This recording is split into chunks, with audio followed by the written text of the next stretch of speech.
Well, listen, he's not Donald Trump, and he never will be. I think one of the things that DeSantis struggles with is that he has essentially the personality of a wet mop. He's not all that interesting to listen to, and so he tries to make up for that by being really cruel and sinister through policy lenses. And so while, it makes for great palace intrigue as we think about 2024, it actually really harms Floridians because he turns up the dial to a 13 out of 10 in our state and takes aim at the most marginalized people to continue to try to generate headlines so that he can, as you said, out-Trump Donald Trump. Donald Trump has that big bombastic personality. He's never afraid to shoot straight on TV, and Ron DeSantis has to match that by the cruelty of his policies. And so what does that look like? It looks like, we're on the doorstep of policies that will charge transgender people traveling to Florida with a crime for using the same bathroom they use in their home state. There are bills that are on the doorstep that will revoke health care insurance coverage for transgender adults in our state, which will mean, hundreds of thousands, if not millions of people will lose their health insurance coverage. All of these things are not convictions or values for someone like Ron DeSantis. They are hysteria bait. And he has completely sold our state to the anti-LGBTQ, anti-freedom extremist caucus. And as I said, I think as he tries to outflank Donald Trump to the right, because he can't match him personality-wise, I think those policies are just going to get more extreme and restrictive on Floridians. So it strikes me you got Trump focusing on DeSantis, but who are Republicans seeing as not only the best choice for the party, but also the best option in their minds to beat President Biden, who we are expecting to formally announce his reelection this coming week, given that Trump already lost to Biden once?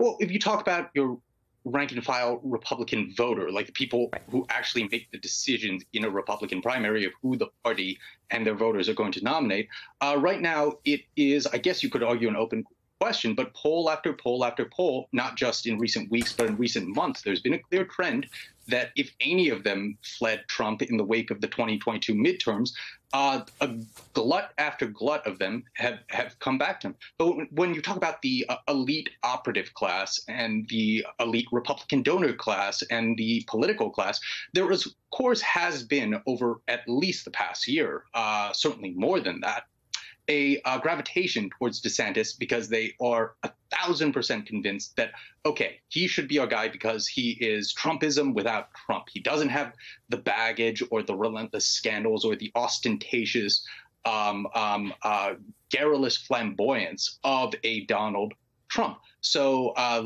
let's make him our guy. They have spent months after months after months investing not just time and energy, but money in propping up that vision. And now, I mean, it's kind of gotten to the point where a lot of them are maybe too invested in that premise, so they have to at least fake it until they make it. But a lot more of them are starting to think nowadays that, okay, as DeSantis has been underperforming publicly in our eyes for the past several weeks at least, it's even more of an open question now if he actually is the more quote-unquote electable general election candidate. There are a lot of mega donors who really want to turn the page on Donald Trump in the party, who, as we reported Rolling Stone recently, if you get them in private, they will, so many of them will tell you in the past few days that they're having, to put generously speaking, second thoughts. But we shall see. Brendan, these are both Florida men. For you, as a person who is living in that state, what do you want the rest of us to see that we might be missing? Well, listen, first of all, I appreciate that you said we care about Florida because we care about Floridians. Florida is worth fighting for. Remember, it was 2008 and 2012 that we voted for Barack Obama in a presidential election cycle. I chose Florida as my home 15 years ago, and I love it. So the first thing I would say is do not give up on Floridians, because there are a lot of us fighting a really tough battle on the ground.